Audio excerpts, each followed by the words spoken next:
Dennis, when I look at their master plan in terms of where they want to go, global government, right, global currency, right, global central bank, right, it sounds like to me the resurrection of a 21st century version of feudalism. And what I mean by that, you take a look at, there was just a report released yesterday on government pay in the Obama administration. We have the same thing occurring at the state level where state and federal employees enjoy pay scales equivalent to a lot of corporate executives, pension benefits, health care benefits that are different than the private sector. And why you remember when they brought the auto executives before Congress and they basically vilified them for flying in on their corporate jets, and then Congress turns around and passes a bill to spend almost $500 million to buy corporate jets for Congress people.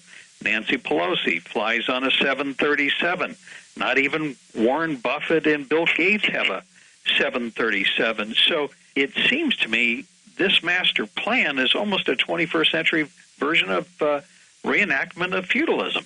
Yeah, and I've written, in fact, the subtitle of my last book is, I call it Techno-Feudalism, and I put a little graph in the back of it to show the comparison. We're back in 1,000 years ago in feudal times, F-E-U-D-A-L, feudalism.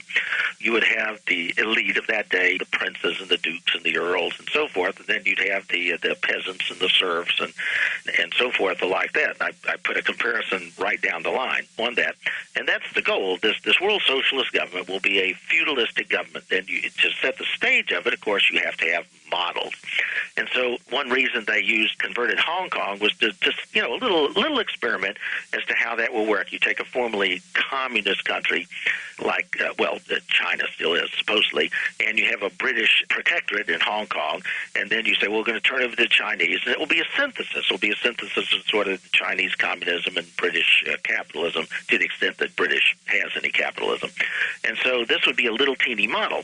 And then what you do is you go to nations. So what you have is China is becoming feudalistic. They have an elite at the top, and I actually put in one of my articles a picture of a skyscraper in Beijing. It's a beautiful skyscraper, a lot of money paid to the elite there, the high-tech people. But on the front lawn are two women cutting the grass with a pair of scissors.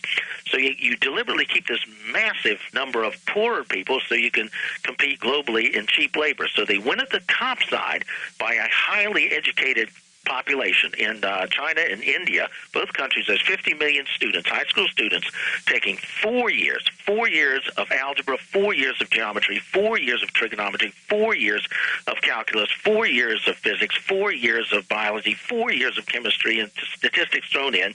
Plus, they integrate the math each year because that's how you build a building, a little algebra, a little trig, and so forth. Nobody in this country does that. None of the high school students do all of that.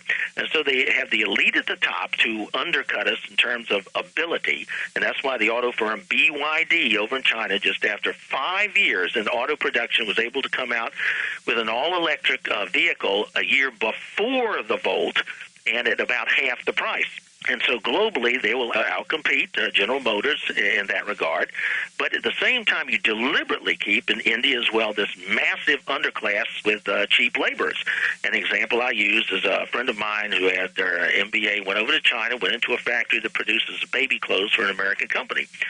It literally reeked of a particular stink there. Why? Because they make them stay at their workstations to wring the most productivity out of them, just a lunch break, no bathroom facilities, and so forth. And so at the lower end, they do that as well as they specialize.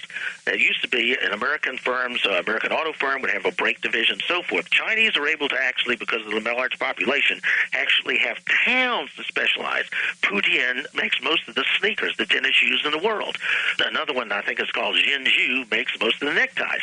Now you may laugh at neckties and tennis shoes, but they also have towns that make most of the laptops in the world, and most of the cell phones in the world.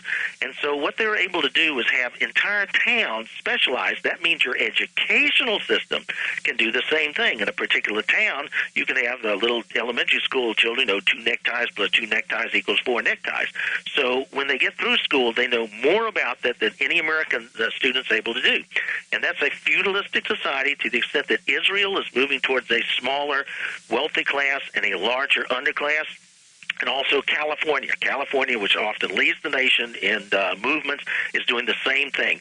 The middle class is fleeing California because of the tax burden, but you have this small elite class and this growing underclass, which will be dependent upon the government. They will come to love Big Brother. So all of these things are signs of, like you said, a return to feudalism. And how does one become a noble? Well, to the extent that this is controlled, you don't become a noble. You can be groomed to be a noble if, unlike myself, you don't have any real values. As long as I was, asking the right questions, they sort of loved me. Oh, doors were opening. But when I started questioning them and what they were doing, they don't come after you like, doing horrible things. They'll still smile at you, shake your hand, but you'll find out the doors that could be open to success aren't there. For example, I've had a lot of stuff in the past. I have a patent. I literally have a patent on a new tube design, like a toothpaste tube.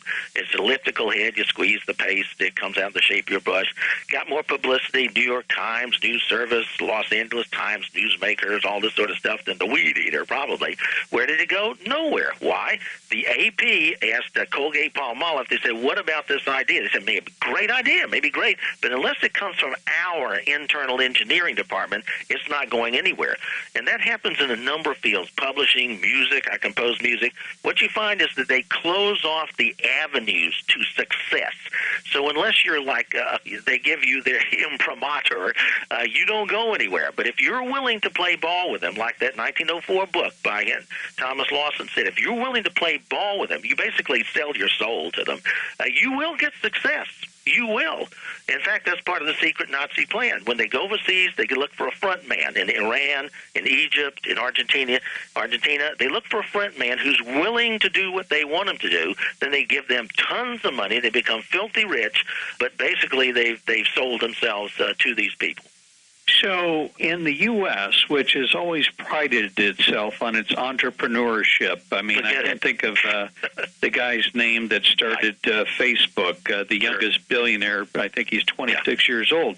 So unless by chance you have the genius to invent or come up with something so new, and then you play along with them, is this one of the reasons why, Dennis, you see almost a complete change in political thought once these guys become a billionaire? And the best example I can think of is Ted Turner, who, if you look at Ted Turner's political leanings in the 70s and compare Ted Turner today, the billionaire, completely different person. Yeah, or you can, have some sort of noble objective as long as it fits with their design.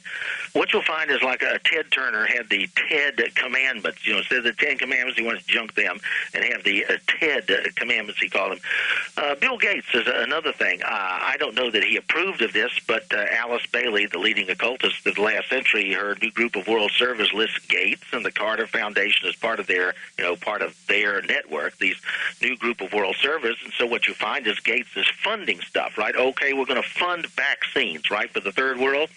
The problem is, in some of those vaccines, you have some rather curious things which have adversely affected a large segment of the third world. It may, go towards the purpose that you designed it. However, there are other things in there, and that's all part of the elites, their idea of eugenics, sort of population control. We need to manage the population. And so you will find that if you do certain things, and now you can start, the Horatio Alger image of somebody simply building a better mousetrap and achieving success, as I said, for me, in a number of fields, that's gone. However, if you do start something that's totally innovative, you can, if you have somebody who will financially back you. You either got to have the financial backing or not. For example, my toothpaste tube, or cheese spread, whatever you call it, design, the attorney wanted from me, he wanted 50% ownership. And what he was going to do is go over to the Middle East. He had a lot of Saudi oil money. He was going to make it there and come back in. Well, I didn't want to give up, 50%. And so, I suppose I could have become rich, but, I didn't want to do that. And so they're always going to get their cut. And then what happens is they become useful, like Google, for example. Originally, Google may be a good idea. However, what you find now is Google and the CIA have an interesting relationship. And what they're going to do is, and they're already doing it, is having dossiers. There's enough information to have dossiers on most people. Most people are now locatable. And, this is all part of an information gathering system. The people love it. Like I said, you come to love Big Brother. Oh, I love the Internet. I love to be able to use these things. Well, that works in reverse order, too. The more you use something, the more they're able to find out about you. As I look at all of this, this has proceeded year by year, decade by decade, almost by a century now. Yeah. Is there anything to stop this? Is this inevitable? It's inevitable.